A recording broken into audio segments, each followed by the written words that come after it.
আল্লাহ তাআলা কোরআনে ঘোষণা করেছেন আল্লাহ আহলাল কুরআন আমানু ওয়াত্তাকাউ লাফাতাহনা আলাইহিম বারাকাতিন মিনাস সামাই ওয়াল আরদ।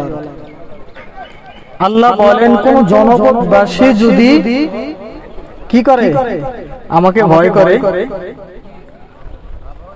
আমার প্রতি কি তাওয়াক্কুলশীল হয়, ভরসাশীল হয়, আল্লাহ বলেন ওই জনপদের উপরে আল্লাহর আসমান থেকে কি হয়, রহমতের বৃষ্টি বর্ষণ হয়। অন্যত্র আল্লাহ তাআলা বলেছেন যাহারাল ফাসাদু ফিল বাররি ওয়াল বাহর বিমা কাসাবাত আইদিন নাস।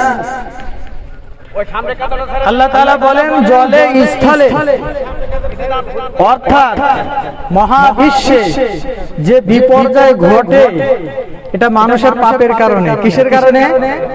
সবাই বলেন কিসের কারণে?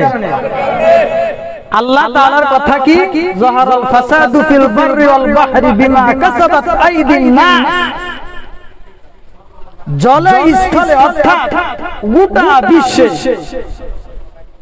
যত বিপর্যয় ঘটে, যত অনাকাঙ্ক্ষিত ঘটনা ঘটে, মানুষ যেটা চায় না সেটা ঘটে, মানুষ যেটা কল্পনা করে না সেটাও ঘটে, এরকম যত ঘটনা আছে সমস্ত ঘটনার পেছনে মানুষের পাপ। কিসের পাপ? হাক্কানি উলামায়ে কেরাম বলেন কোন ব্যক্তি যদি একটা পাপ করে তাহলে সে গোটা মাখলুকাতের উপর জুলুম করলো। কি করলো?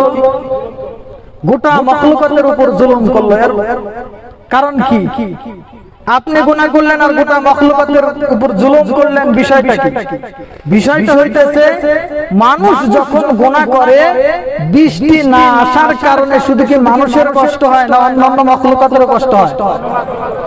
তাহলে গোটা পৃথিবীতে যত মাখলুকাত আছে সমস্ত মাখলুকাতের উপর ওই ব্যক্তি জুলুম করলো যে গুনাহ করলো। সেজন্য গুনাহের কাজ ছাড়তে হবে। কি করতে হবে? গুনাহের কাজ ছাড়তে হবে, আল্লাহর কাছে দোয়া করতে হবে। বৃষ্টির জন্য বিশ্বনবী দোয়া করেছিলেন। যুগে যুগে সাহাবা কেরাম, তাবিঈন, তাবি তাবিঈন, আইম্মা মুজতাহিদিন, বর্তমান জামানায় মানুষ কি করে? বৃষ্টির জন্য দোয়া করে। কিছু জায়গায় আল্লাহ বৃষ্টি দেয়, কিছু জায়গায় দেয় না। আমি দোয়া করলাম, উনি দোয়া করলো, বৃষ্টি হলো না, তাই বলে বলা যাবে না দোয়া কবুল হয় না। মুসা আলাইহিস সালাম দোয়া করছে, কবুল হয়েছে 50 বছর পর। কয় বছর? তাহলে মুসা আলাইহিস সালামের তুলনায় আমরা কি নিচে না উপরে? আল্লাহর প্রতি ভরসা রাখি, তাওয়াক্কুল রাখি যে আল্লাহ তাআলা আমাদের দোয়ার বরকতে জমিনকে ঠান্ডা করে দিক। সকলে বলে আমিন।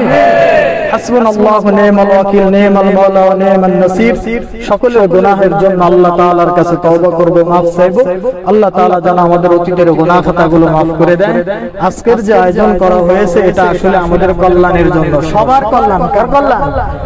এটা আমরা সকলে খুব একনিষ্ঠভাবে আল্লাহ তাআলার কাছে প্রার্থনা করব। আল্লাহ পাক আমাদের সকলের প্রার্থনা কবুল করুক।